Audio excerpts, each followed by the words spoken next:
بغرپورہ میں 11 سال رہا ہوں، تو وہاں ریلوے کے مزدور ہوا کرتے تھے، 25,000 لوگ مزدوری کرتے تھے، 25,000، کوئی تقریباً 3-4 میل کے ایریا میں کارخانے تھے، 25,000 اتنے بڑے کارخانے تھے۔ جب 65 کی جنگ ہوئی ہے تو ٹینک توپے وغیرہ یہیں آ کے مرمت ہوتی تھی، تو بہت بڑے کارخانے تھے، اس میں لوگ کام کرتے تھے، 3 شفٹیں تھی، رات دن کام ہوتا تھا، بلکہ پہلی شفٹ اذان سے پہلے، اذان کے ساتھ ہی شروع ہوتی تھی۔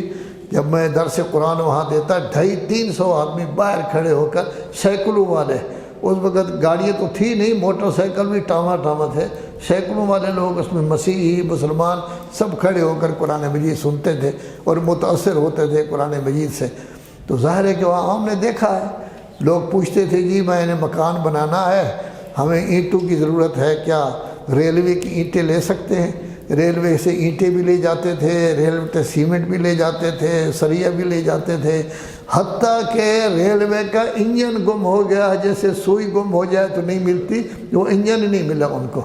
جو انتہائی نیک تھے، مقدس تھے، آپ لوگوں کی طرح تہجد گزار تھے، وہ اتنا ضرور کرتے تھے جب واپس آنے لگتے تو ایک جتھا جو ہے وہ دھاگوں کا وہ لے لیتے، اتنا سا بنڈل ہوتا تھا، اس کو وہ تیل میں ڈبو لیتے تاکہ جب ہم لکڑی جلائیں تو اس میں تھوڑا سا ڈال دیا کریں تاکہ لکڑی آرام سے جلے۔ اگر کسی نے اپنے برتن کلی کرانے ہوتے تو وہاں سے کلی لے آتے تھے، کہتے یہ تو چھوٹی موٹی چیزیں ہیں، یہ تو چھوٹی موٹی چیزیں ہیں، لیکن آپ کا مولا کیا کہتا ہے؟ جب کوئی آدمی ذاتی بات کرنے لگا تو چراغ یعنی یہ نہیں تھا کہ یہ بجلی کا چراغ تھا، اس زمانے میں تھوڑی سی تیل ہوتا تھا، اس میں تھوڑا سا ڈالا ہوا ہے، تو اس کو چراغ کو بند کر دیا۔ انہوں نے کہا کہ بیت المال کا مال نہیں جل سکتا، اس واسطے کہ آپ ذاتی بات میرے ساتھ کر رہے ہیں، قومی بات نہیں ہے، قومی بات کے لیے یہ ہو۔ تو ظاہر ہے کہ وہ شریعت تو یہ کہتی ہے، لیکن وہ ہر چیز جو ہے نتیجہ کیا ہے؟ یہ بھی بیٹھ گیا، یہی حال پی آئی اے کا ہوا ہے، پی آئی اے بھی بیٹھ گیا ہے، جہاں بھی حکومت کا ہاتھ ہوتا ہے اور حکومت کے جالے کارندے وہاں جاتے ہیں، سب کچھ کھا جاتے ہیں، کچھ بھی نہیں ملتا۔ تو اسلام کہاں ہے؟ قرآن کہاں ہے؟ اللہ کہاں ہے؟ کیا رسول اللہ کو مانتے ہیں لوگ؟ کیا قرآن مجید کو مانتے ہیں؟ قرآن مجید کی عظمت کے قائل ہیں؟ اگر ہمارے گھر میں قرآن مجید موجود ہے، اور یقیناً موجود ہوتا ہے، میں ہوں آپ ہوں فرق نہیں ہے، مسئلہ ایک ہی ہے، حتیٰ مولانا ندوی صاحب ہوں تب بھی مسئلہ ایک ہی ہے۔ اگر ہمارے کمرے میں قرآن مجید موجود ہے، 24 گھنٹے میں ہم نے اس کو ہاتھ ہی نہیں لگایا، یہی قرآن مجید ہماری شکایت کرے گا کہ میں پڑھا ہوا تھا، کسی نے پوچھا ہی نہیں۔ اور ہمارے گھروں میں تو مہینے آدمی البتہ یہ کرتے ہیں، چونکہ شاپنگ آج کل، پرانے زمانے میں جو مرد کرتے تھے، آج کل تو عورتیں کرتی ہیں۔ جب وہ کپڑا لے آتی ہیں، قمیض شلوار سے جو کپڑا بچ جاتا ہے اس کا غلاف بنا دیتی ہیں۔ اب آپ اس طرف جائیں تو یہ قرآن مجید سارے موجود ہیں، تو پوچھ تو ہو جاتی ہے۔ تو ایسی صورت میں اس سے کوئی فرق نہیں پڑتا، اصل ہوتی ہے عزت انسان کے دل میں ہونی چاہیے۔ اگر ہم ہر روز تلاوت قرآن مجید نہیں کرتے، پکڑے جائیں گے، ہماری شکایت ہوگی۔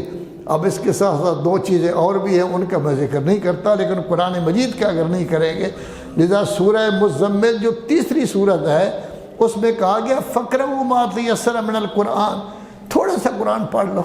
اور اس کے بعد اسی آیت میں یہ کہا گیا ہے اگر آپ مریض ہیں، آپ سفر کی حالت میں تو آدمی پریشان ہوتا ہے، مریض ہے، کوئی تکلیف ہے تو بیچارہ کرا رہا ہے، قرآن مجید کیسے پڑھے گا؟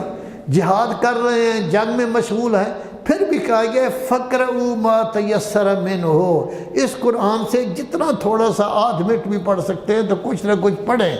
شریعت تو یہ کہتی ہے اگر ہم ہر روز قرآن مجید نہیں پڑھتے تو ایسی صورت میں پکڑے جائیں گے۔ خدایا محمد و آل محمد کا واسطہ قرآن مجید کی عظمت ہمارے دل میں پیدا فرما، رسول اللہ اور اللہ کی عظمت ہمارے دل میں پیدا فرما، تمام شرکاء کی حاجت روائی فرما، سب گھروں میں خیر و برکت عطا فرما، سب کو صحت و سلامتی کے ساتھ طول عمر عطا فرما، طلبہ اکرام کی توفیقات میں اضافہ فرما، اتوار کے دن جو لوگ پڑھنے آتے ہیں ان کی توفیقات میں اضافہ فرما، علماء کرام کی عظمت میں اضافہ فرما، مومنین کرام کے وقار میں اضافہ فرما، ہمارے جو ساتھی چلے گئے ہیں ان کے درجات بلند فرما، جو موجود ہیں ان کی توفیقات میں اضافہ فرما، اسلام کا بول بالا فرما، امام زمانہ کا ظہور جلد فرما۔